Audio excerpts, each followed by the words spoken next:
Hello everyone, my name's Emma and I'm your storyteller for today.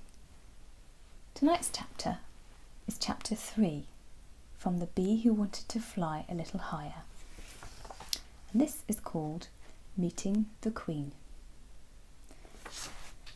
What happened next was a bit of a blur to Bumble.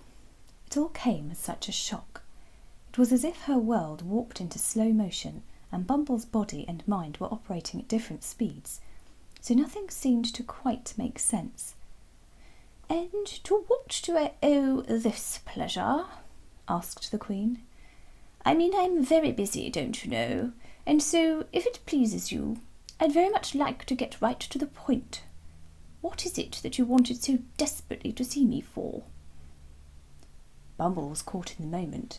On the one hand, she could just be rude and impertinent, which would surely get her banished for queen treason.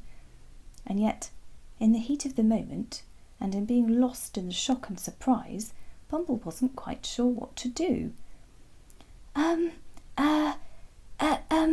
Spluttered Bumble. I'm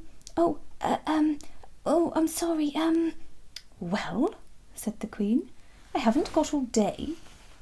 Get to the point, will you? Just say whatever it is that you've come here to say. Still Bumble sputtered and struggled. She couldn't seem to get any words out at all. Instead, she just stood there, hopelessly looking at the Queen and finding herself surprised by how much she was in awe of this somehow regal bee. "Oh, for goodness sake, dear child, do spit it out," said the Queen. "I won't bite or sting." "Ho, ho, ho," she chuckled at her own joke. Bumble realised she'd better just speak, and so she said the first thing that tumbled out from her mind. "I just want to see more than this hive," said Bumble. Bumble slapped her hand across her mouth in an attempt to shut herself up. So strong was the compulsion to speak. She looked apologetically at the Queen as once more the words started, and then they wouldn't stop, and she just wasn't able to keep them in. "I'm so bored," she blurted. "I'm just so fed up. I'm doing the same things every day, and I'm never really seeing the world outside the hive. There must be more than this." She stopped talking. Her own hands now clamped firmly across her mouth so no other words could escape. A few moments ago, the idea of being freed from the hive because of bee treason had seemed so much simpler, and yet here, in front of the Queen Bee herself, suddenly it felt so different.